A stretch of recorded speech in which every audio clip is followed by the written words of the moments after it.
It's another day, panibagong vlog na punta karong adlaw ba. So, hello vlog, welcome to my guys. Agara, nag-chat nga ang teacher nila Jinjin doon sa GC nila mga guys na yun nga daw ay kukubira na daw ang libro nila kay para pag-aralan daw sa Monday. Kaya ayan, kukubiran ko na for today's video. Syempre, susunod tayo. Uy, kay libre na nga lang yan tapos hindi pa tayo magsunod-sunod dyan. Kaya ayan mga guys, bahala na kung anong magagawa ko dyan sa pagkubir-kubir na yan. Buti nga mga guys, sinipag ako dyan kay syempre ay hindi man pwede magtamad-tamad mga guys. Uy, kay para man yan sa ating mga anak. At mas tayo pa nga ang excited kaysa sa kanila mga guys. Kay syempre maano tayo sa mga gagawin nila, kung ano pang gagawin nila sa mga ganyang gawain nila ba. Kay syempre kay naranasan man natin yan noon mga guys. At ito na nga, isa na nga tayong magulang. Syempre magano-ano tayo dyan. Magkanang kuan-kuan sa ating mga gamit ng mga bata ba. Ayun na nga, ay nakubiran ko na pala itong libro ni Jinjin. So ito naman ang sasagutan ko for today's video mga guys. Kailangan talaga sunod-sunod ang ating mga gawain dyan ba. Sakto pa talaga mga guys kay umuulan dyan ba. Habang umuulan nagsagot-sagot ako dyan. Tapos natapos na nga ako magsagot kanina at magawa-gawa doon. Ito kain muna ako ng mangga. Pagkatapos ay alis kami dalawa ni Jinjin ba. Tapos nagpahatid lang din pala kami kay Bimbe mga guys. Kaya hindi na kami mamasahe. Uy kaya na mahal-mahal man pag mamasahe mga guys. Uy lalo na pag mag-special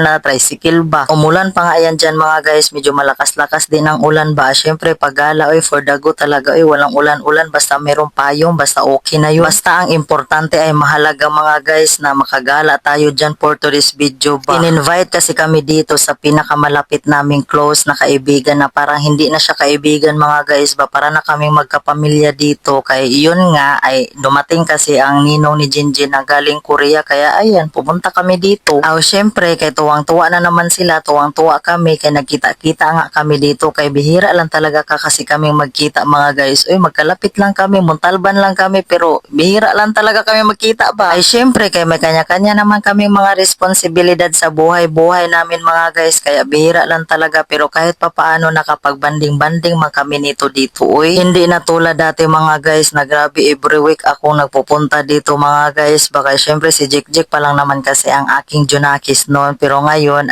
tapos sabay-sabay na silang nag-aral. Bihira na lang talaga. Pero ang importante talaga mga guys ay totoo kami magkakaibigan. Totoo, nagchichismisan. Diba? Ganyan talaga. Hindi man yan mawawala. Basta hindi pa kami nag-aaway niyan. Wag naman sana tayo mag-aaway mga Mars.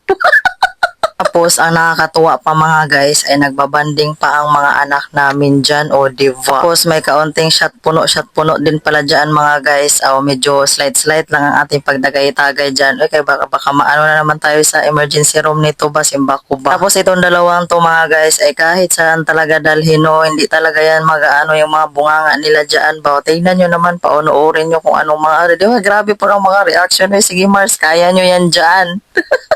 Isyat puno mo pa Mars, siya kasi palagi ang tanggira mga guys kapag tuwing kami ay nagiinuman ba kay syempre wala mo gusto magtanggira-tanggira kundi siya na lang talaga palagi ba. And then after sa party kanina mga guys, party pero hindi ko talaga nakuhanan ang kanina sa sobrang saya namin ba kay focus man kami doon, hindi na ako nakapag-video. So diha kay mo uli namin diyan dapita ba uuwi na kami mga guys. Bali maaga nga kaming umuwi dyan mga guys, mga 8 PM kami umuwi dyan kay ayun nga ay bukas ay Lunes na pasukan na naman ba.